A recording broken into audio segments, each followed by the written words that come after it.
Now problem 6.3. A car weighing 12 kilonewton has speed of 20 metre पर second.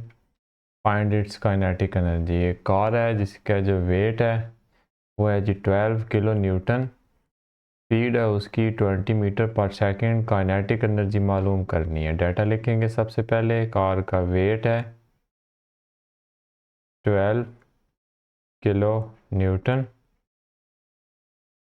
Speed है जी 20 metre पर second. Kinetic energy जो है वो मालूम करनी है. अब 12 किलो न्यूटन का मतलब है 12 multiplied by 10 raise to the power 3 newton, और 3 ज़ीरोज़ अगर इसके साथ आ जाएं तो ये बन जाएगा 12,000 न्यूटन. अब ये उस गाड़ी का वेट है. हमें जो काइनेटिक एनर्जी का जो फार्मूला है के ई इज़ इक्वल टू होता है जी हाफ, 1/2 को हाफ भी कहते हैं, mv². ठीक है. अब हमें इसमें मैथ चाहिए, इसमें वेट नहीं चाहिए. तो W जो होता है वो इज़ इक्वल टू होता है mg. g की वैल्यू होती है 10 मीटर पर सेकेंड स्क्वायर. ठीक है. अब ये है जिसका वेट है वो है 12,000 इज़ इक्वल टू, मैथ हमने मालूम करना है. जी की कीमत आ गई 10. m इज़ इक्वल टू होगा 12,000. 10 मल्टीप्लाई हो रहा है, दूसरी तरफ आके डिवाइड हो जाएगा, 0 0 के साथ cancel. m is equal to होगा 1200 किलोग्राम. ठीक है. अब काइनेटिक एनर्जी हम इस फार्मूले से मालूम करेंगे. हमारे पास मैथ भी आ गया. 1/2 वैसे ही मैथ की जगह आ गया जी 1200. उसके बाद आ गया v का स्क्वायर यानी कि 20 का स्क्वायर. ये वैल्यू बनेगी 1/2 मल्टीप्लाइड बाय 1200 मल्टीप्लाइड बाय 2 2 ज़ार 4. एक ज़ीरो का जो स्क्वायर है वो होती हैं 2 ज़ीरोस. 2 6 are 12, 2 zeros. तो काइनेटिक एनर्जी किसके इक्वल होगी जी? 6 4 आर 24. ठीक है. और 1 2 3 4 ज़ीरोस जो हैं ये ऐसे ही आ जाएंगी जाओ. ठीक है.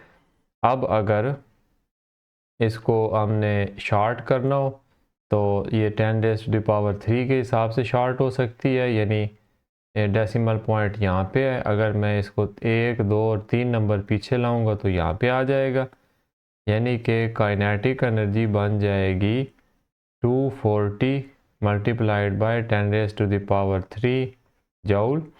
10 रेज़ टू द पावर 3 को किलो भी कहते हैं. तो मतलब 10 रेज़ टू द पावर 3 में इसको कन्वर्ट करने का मकसद ये था ताकि मैं इसको प्रीफिक्स लगा सकूं. 240 kilo joule. This is our final answer. Next है जी प्रॉब्लम 6.4.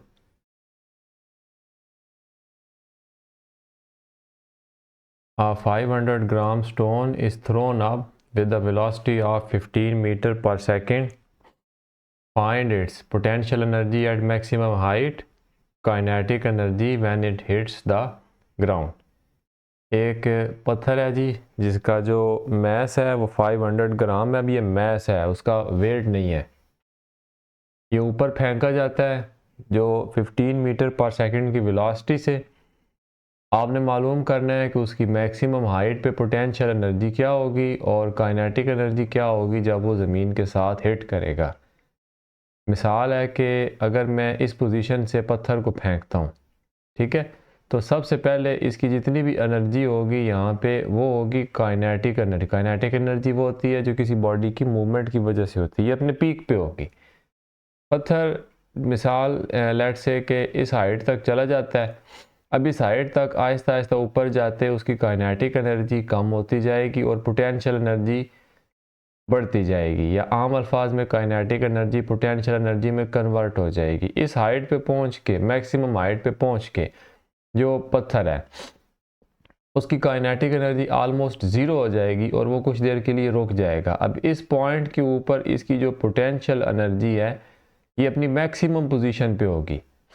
अच्छा, इसमें एक दिलचस्प बात यह है कि पोटेंशियल एनर्जी उतनी ही होगी जितनी काइनेटिक एनर्जी है। इसको कहते हैं कि एनर्जी की कंजर्वेशन का कानून है। एनर्जी ना तबाह होती है, ना कम होती है, ना बढ़ती है, उतनी ही रहती है, सिर्फ कन्वर्ट होती है फॉर्म्स में।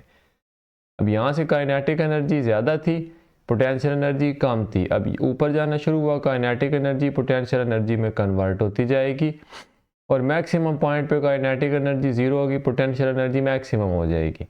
अब यहाँ से नीचे आना शुरू करेगा तो पोटेंशियल एनर्जी कम होनी शुरू होगी, यानी कि नीचे आते आते जिस हाइट से हमने फेंका ये सेम उसी हाइट पे पहुँच जाएगा। ठीक है, अब इस पॉइंट पे इसकी पोटेंशियल एनर्जी ज़ीरो होगी और काइनेटिक एनर्जी जो है वो मैक्सिमम होगी। काइनेटिक एनर्जी होती है किसी बॉडी की मूवमेंट की वजह से, और जो पोटेंशियल एनर्जी है ये होती है उसकी पोजीशन की वजह से। ठीक है, अब ये आपको समझाने का मकसद ये था ताकि मैं आपको अच्छी तरह इसको जो है वो आइडिया दे दूं, ताकि क्वेश्चन हल करने में आपको जो है प्रॉब्लम ना हो, आपको इसका मेन आइडिया समझ आ जाए कि कैसे काइनेटिक एनर्जी पोटेंशियल एनर्जी में कन्वर्ट हुई और पोटेंशियल एनर्जी जो है वो रिवर्स हो के वापस काइनेटिक एनर्जी में कन्वर्ट हुई। अब उस स्टोन का मास है जी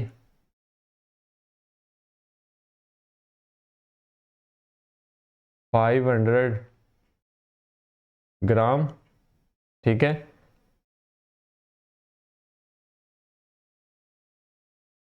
हमें जो ये वेट है ये किलोग्राम्स में चाहिए।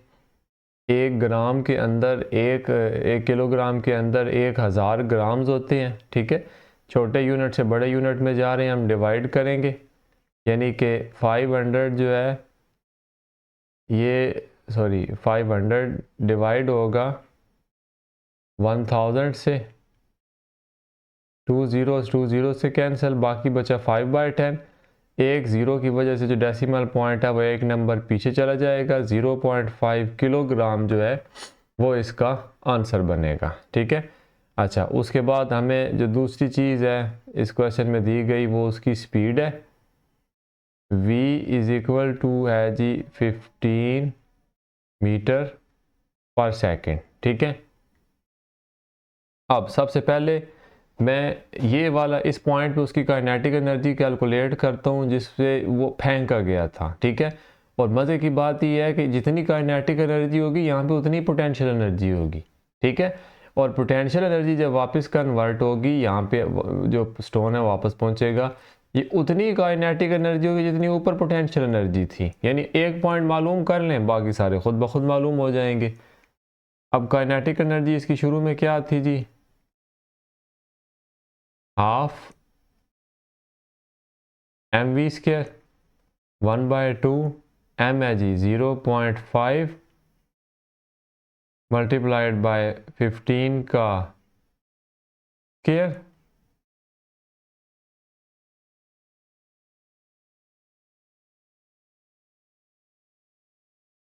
ठीक है, अब जो 15 का स्क्वायर है वो 1/2 मल्टीप्लाइड बाय 0.5 मल्टीप्लाइड बाय जो 15 का स्क्वायर है ये होता है 225। ठीक है, अब मैं साइंटिफिक कैलकुलेटर का इस्तेमाल करता हूँ इसको हल करने के लिए। 0.5 को मल्टीप्लाई करते हैं 225 से, 112.5 जो है मेरे पास इसका आंसर आया है। मैं इसको डायरेक्ट 2 पे डिवाइड करता हूँ, जो मेरे पास आंसर है वो है 56.25। डायरेक्ट मैंने साइंटिफिक कैलकुलेटर से इसको हल करके इसका आंसर लिया है। काइनेटिक एनर्जी जो है निकली है वो है जी 56.25 जूल। इस एनर्जी से ही ऊपर फेंका जाएगा। ठीक है, अब law of conservation of energy, इसके तहत जो काइनेटिक एनर्जी है ऊपर वाले पॉइंट पे उसके पोटेंशियल एनर्जी के बराबर होगी। जितनी यहाँ पे काइनेटिक एनर्जी इतनी यहाँ पोटेंशियल एनर्जी होगी। तो ऊपर वाले पॉइंट पे सबसे पहले जो पोटेंशियल एनर्जी है वो भी कितनी होगी, 56.25 जूल। और इतनी एनर्जी से वापस जो है ये ज़मीन को हिट भी करेगा, यानी जब ज़मीन पे हिट करेगा तो उसकी काइनेटिक एनर्जी भी वही होगी जो ऊपर वाले पॉइंट पे उसकी पोटेंशियल एनर्जी थी, यानी कि वो भी होगी 56.25 joule. These are our final answers.